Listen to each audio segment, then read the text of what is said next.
अस्सलाम वालेकुम। Hope you all will be fine.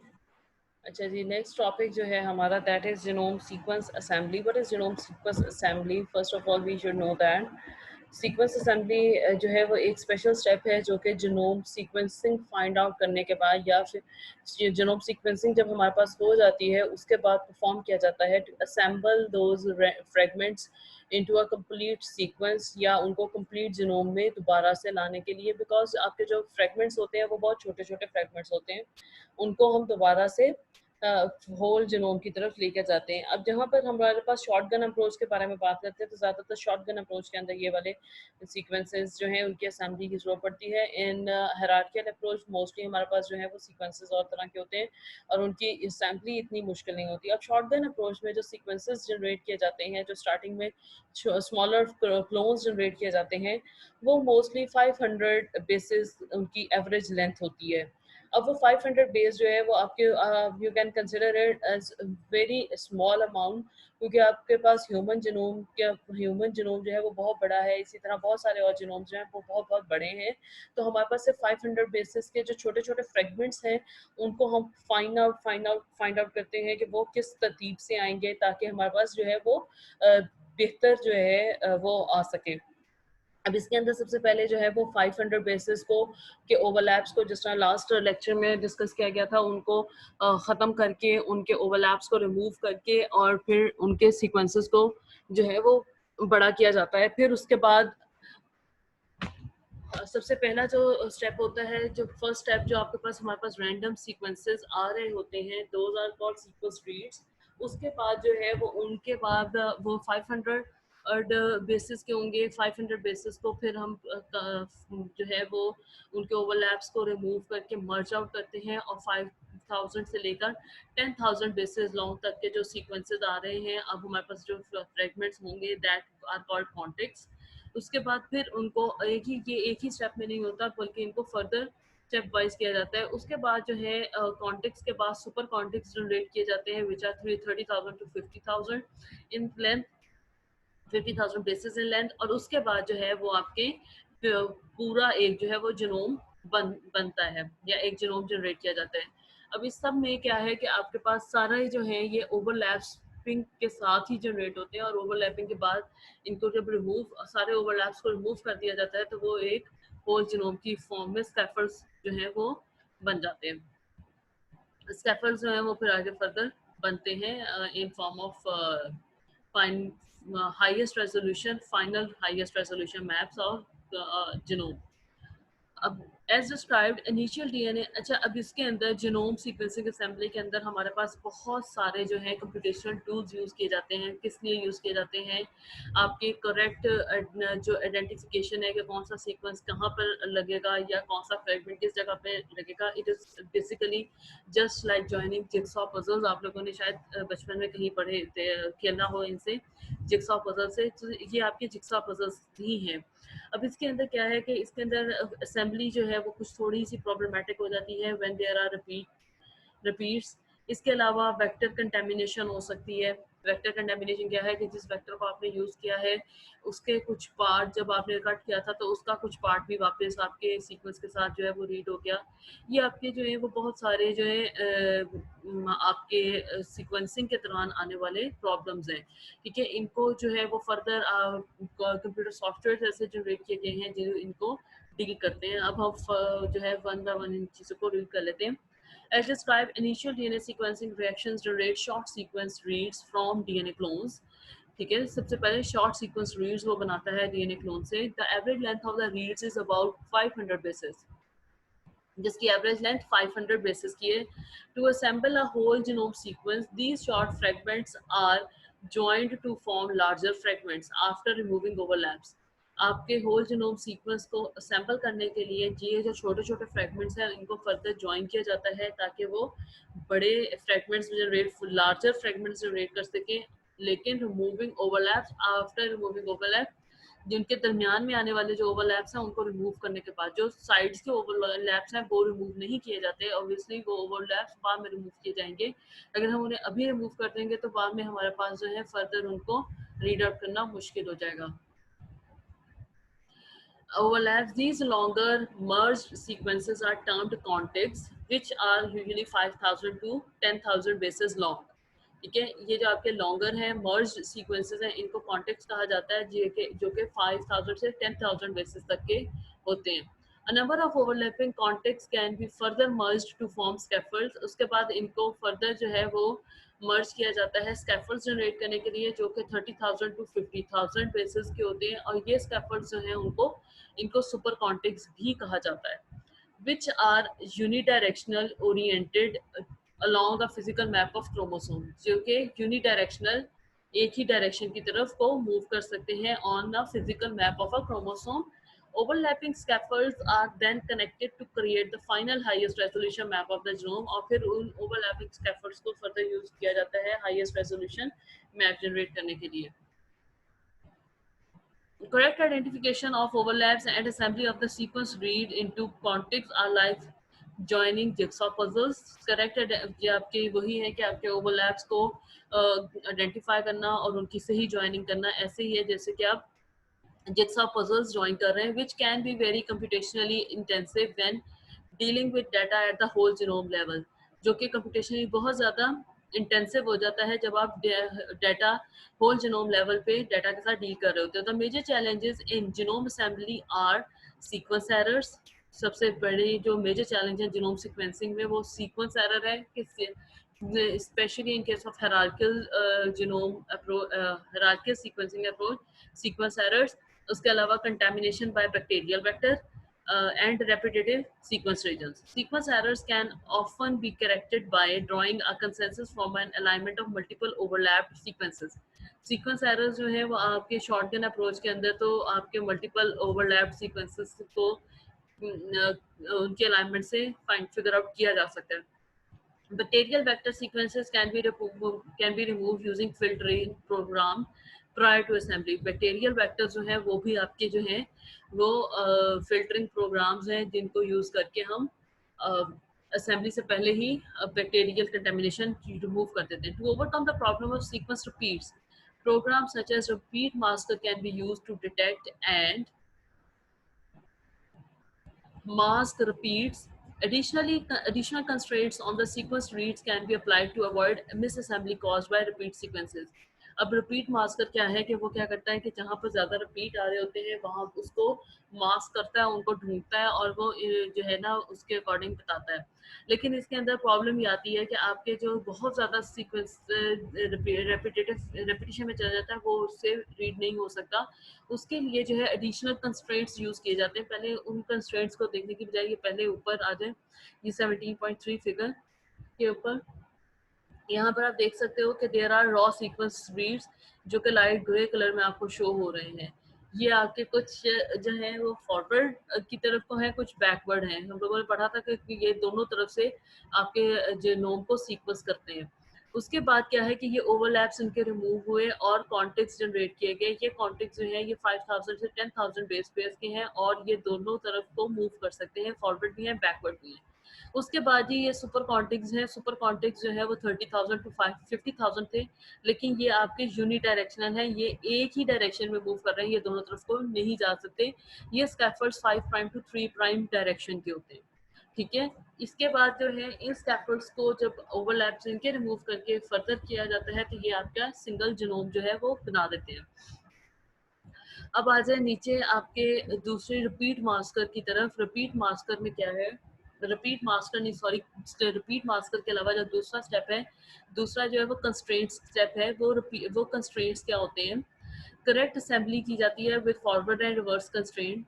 यहाँ पर आपके फॉर एग्जांपल रिपीट आ गया है ये वाली जगह, तो क्या किया जाएगा कि आपके पास हम लोग क्या करते हैं कि हम लोग प्रोग्राम को जो है वो एक कंस्ट्रेंट देते हैं कि फॉरवर्ड साइड से फॉर एग्जांपल 1000 बेसिस रीड करनी है और रिवर्स साइड को भी 1000 बेसिस रीड करनी है. उससे क्या होगा कि ये वाला जो रिपीट रीजन है ये वहाँ से उसको रीड तो करेगा, लेकिन क्या करेगा कि सिर्फ यहाँ से 1000 रीड करेगा, यहाँ से रीड करेगा और दरमियान वाले को छोड़ देगा. उसके बाद ये नेक्स्ट स्टेप में दोबारा से यहाँ से आगे वाले 1000 पहले रीड हो गए हैं, 1001 से आगे स्टार्ट करेगा और यहाँ से भी जो खत्म हुए थे उसके आगे से स्टार्ट करेगा and so on until and unless यहाँ पर दोनों जो है वो करते करते जो है वो एक जगह पर आ जाएंगे। लेकिन अब यहाँ पर अगर हम इसका फिक्स डिस्टेंस नहीं करते, ऐसे ही रीड करते हैं, तो क्या होगा कि वो रिपीट्स को जो है वो रीड करेगा, लेकिन वो रिपीट्स को सही से रीड नहीं कर पाएगा। फॉर एग्जांपल यहाँ पर इसके ये दो रिपीट्स यहाँ पे मौजूद है, एक इस जगह पे मौजूद है, लेकिन जब आप कंस्ट्रेंट नहीं दोगे, उसको डिस्टेंस नहीं दोगे, तो उसकी वजह से क्या करेगा कि वो आपके दोनों रीड्स को यहीं पे रीड करना शुरू कर देगा कि रिपीट है ही नहीं, ये एक ही सीक्वेंस है। यहाँ पर उसको दे देगा और इसके अगेंस्ट कोई भी नहीं देगा, जिसकी वजह से क्या होगा कि हमारे पास मिस असेंबली हो जाएगी। A commonly used constraint to avoid errors caused by sequence repeats is the so-called forward reverse constraint. इसका ये आपका सबसे कॉमन एरर है, कॉमन जो है वो यूज किया जाता है कंस्ट्रेंट टू रिमूव रिपीटेशन, जो आपकी है सीक्वेंस रिपीट्स को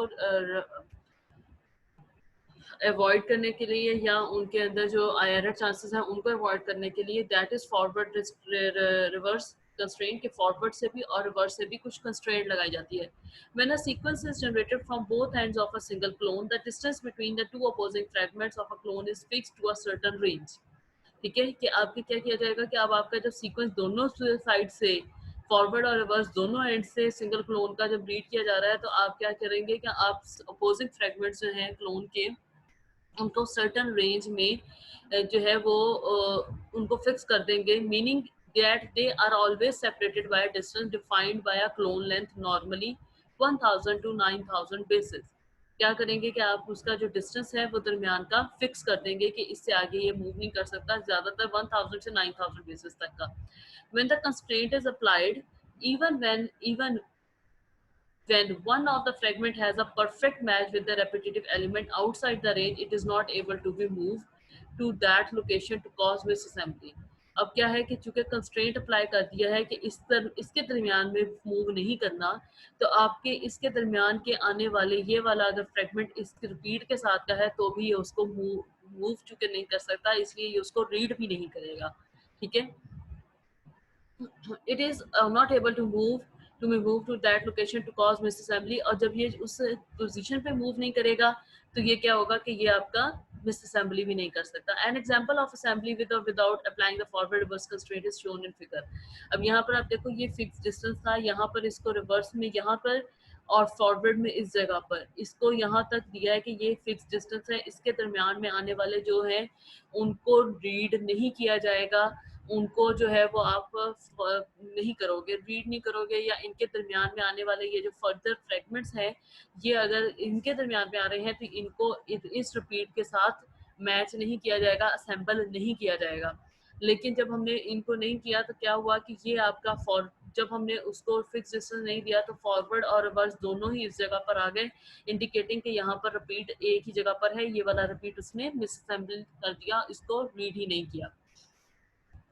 अब इसके आगे जो है वो बेस कॉलिंग और असेंबली प्रोग्राम्स हैं जो कि आपके डिफरेंट लेवल्स पे यूज किए जाते हैं।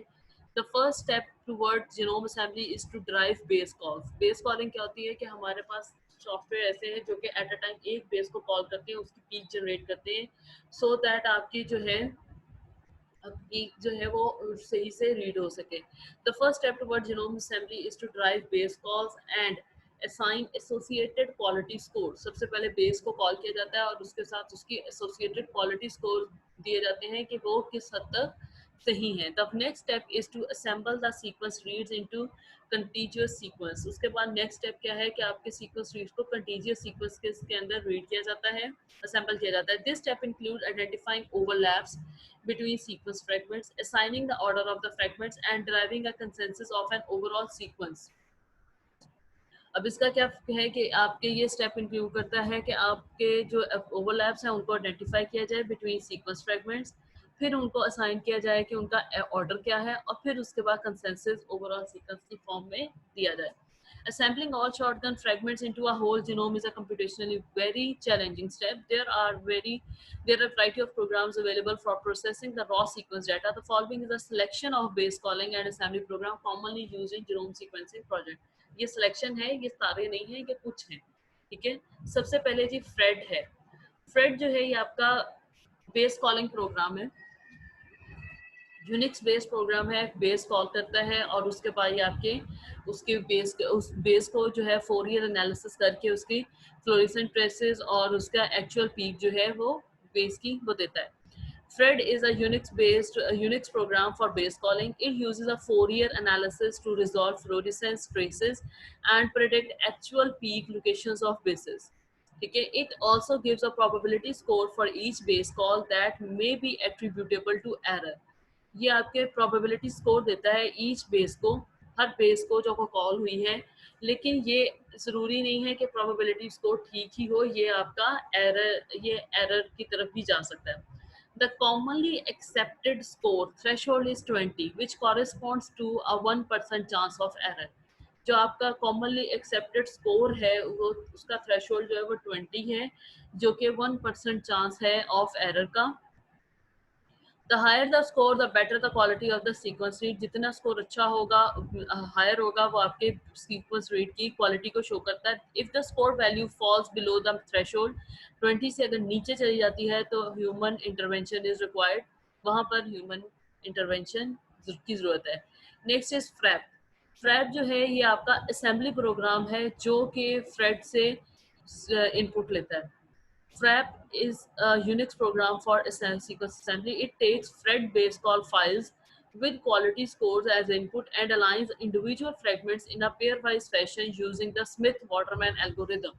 ठीक है, ये आपका जो है फ्रेड से लेगा as a quality score file लेगा, बेस कॉल फाइल जो है होगी, और उसको अलाइन करेगा इंडिविजुअल फ्रेगमेंट को in a pairwise fashion using Smith Waterman algorithm. ये आपका जो है ये एक एल्गोरिदम है जो कि लोकल अलाइनमेंट के लिए यूज किया जाता है।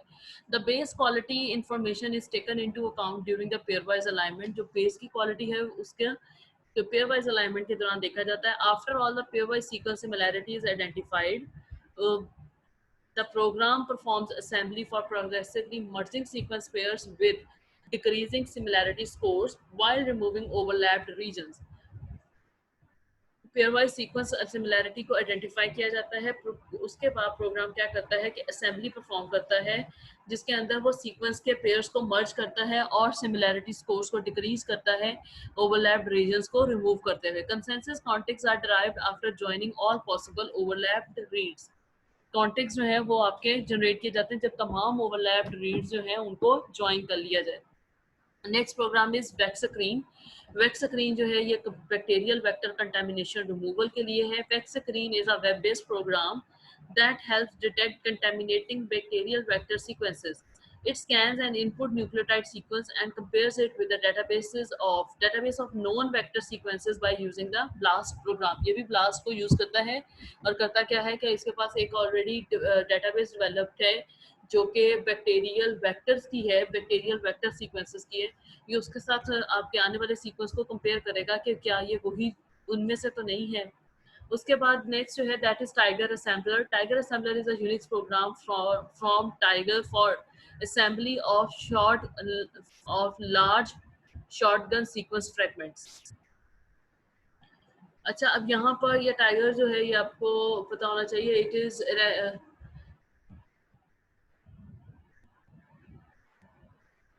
ये आपका जो है थालियाना बेस्ड इंफॉर्मेशन रिसोर्स है, ठीक है। ये वहाँ से उसके जो है उसकी बेस के ऊपर जो है उन्होंने वहाँ पर रैपिडोप्सिस थालियाना, शायद आप लोगों ने कोई नाम सुना हो, इट इज़ अ प्लांट। तो ये उसकी बेस के ऊपर वहाँ पर एक जो है ना सेपरेट उसका रिसर्च के लिए या आप कह लो कि उसकी इंफॉर्मेशन के लिए एक अलग डेटाबेस जनरेट की गई है। ये उन्होंने एक प्रोग्राम जो है वो बनाया हुआ है for assembly of large shotgun sequence fragments.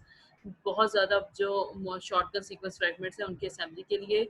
इसके अंदर क्या है कि आपको सीक्वेंस इनपुट को एज अ क्लीन रीड्स जो है ये ट्रीट करता है without consideration of sequence quality. किसी सीक्वेंस क्वालिटी को नहीं देखता कि सीक्वेंस क्वालिटी क्या है, लेकिन इसके अंदर जो है वो आपके सबसे मेन फीचर ये है कि ये रिवर्स फॉरवर्ड कंस्ट्रेंट जो है वो यूज़ करता है ताकि मिस असेंबली जो है वो अवॉइड की जा सके। A main feature of the program is the application of forward reverse constraints to avoid misassembly caused by sequence repeats. The sequence alignment in the assembly stage is performed using Smith-Waterman algorithm. ठीक है, ये भी वही algorithm use करता है जो फ्रैप use करता है। Next is Archon. Archon जो है that is a Unix is a free Unix program for the assembly of whole genome shotgun reads. ये भी shotgun reads को ही रीड करता है और उसी की असेंबली के लिए यूज किया जाता है। Its unique feature include using a heuristic approach similar to FASTA to align overlapping fragments. ये क्या है कि आपके heuristic approach use करता है FASTA की तरह ताकि overlapping fragments को align किया जा सके।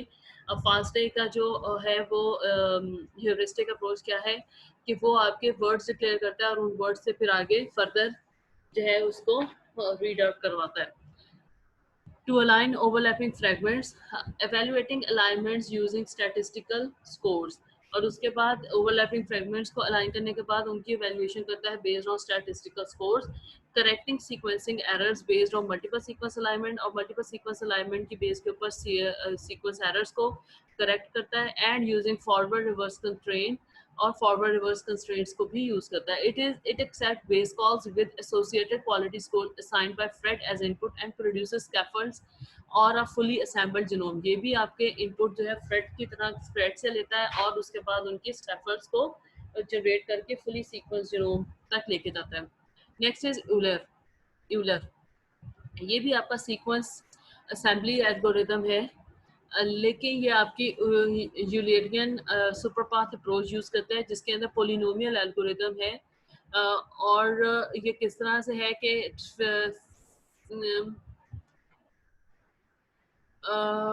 ट्रैवलिंग सेल्समैन प्रॉब्लम की तरह जो है ना ये यूज़ करता है। अब वो ट्रैवलिंग सेल्समैन प्रॉब्लम क्या है कि आपके पास जो है वो shortest path to reach any final destination, कि आपके पास क्या है कि आपका शॉर्टेस्ट पाथ हो, आप उसके अंदर जो है वो मैक्सिमम जगह भी घूम लो और जो है सबसे कम जो है आपका खर्चा भी आए ड्यू टू शॉर्टेस्ट पाथ। ठीक है, और फिर आप स्टार्टिंग पॉइंट तक आ जाओ, that is travelling salesman problem या फिर यूलेरियन सुपरपाथ अप्रोच इसको कहा जाता है। ठीक है, अब इसके अंदर क्या किया जाता है, Euler is an assembly algorithm that uses a Eulerian superpath approach, which is a polynomial algorithm for solving puzzles such as famous traveling salesman problem, finding the shortest path of visiting a given number of cities exactly once and returning to the starting point। ठीक है, वो अब आपके उसने travelling salesman problem का बताया कि वो क्या है, shortest path of visiting,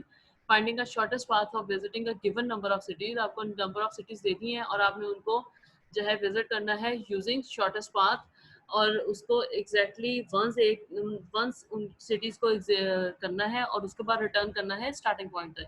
in this approach a sequence fragment is broken down to tuples of 20 nucleotides. इसके अंदर क्या किया जाता है, सीक्वेंस फ्रेगमेंट्स को 20 न्यूक्लियोटाइड्स के टपल्स में ब्रोक कर लिया जाता है। The tuples are distributed in a diagram with numerous nodes that are all interconnected। उसके बाद क्या किया जाता है कि ये टपल्स जो हैं वो डायग्राम की फॉर्म में डिस्ट्रीब्यूट कर दी जाती हैं और उनके अंदर नोड्स जो हैं with numerous nodes that are all interconnected, और ऐसे नोड्स होती हैं जो कि एक दूसरे से मिलती यानी कि इंटरकनेक्ट कर रही हो। The tuples are converted to binary vectors in the node. अब जो टपल्स होंगी उनको बाइनरी वेक्टर्स की फॉर्म में कन्वर्ट किया जाता है और इसके अंदर एल्गोरिथम यूज किया जाता है Viterbi algorithm. The shortest path among the vectors can be found. अब जो वेक्टर बाइनरी वेक्टर्स हैं उनको यूज करते हुए उनमें से शॉर्टेस्ट पाथ फाइंड आउट किया जाता है, which is the best way to connect the tuples into a full sequence. और फिर उन टपल्स जाके ये शॉर्टेस्ट जो पाथ फाइंड आउट किया जाता है ये आपके टपल्स को फुल सीक्वेंस में कनेक्ट करने के लिए यूज किया जाता है। Because this approach does not directly rely on detecting overlap, it may be advantages in assembling program with repeat motives. चूंकि ये आपके ओवरलैप्स को डिटेक्ट नहीं करती, इसलिए ये सिर्फ आपके ज़्यादातर एडवांटेजेस है रिपीट मोटिव्स को असेंबल करने के लिए। जो दूसरे हैं सीक्वेंस उसके अंदर ये मिस असेंबली भी जनरेट कर सकती है क्योंकि ये ओवरलैप्स को कंसिडर नहीं कर रही है। Till now it is enough, next time further जो है वो डिस्कशन करेंगे। अल्लाह हाफ़िज़।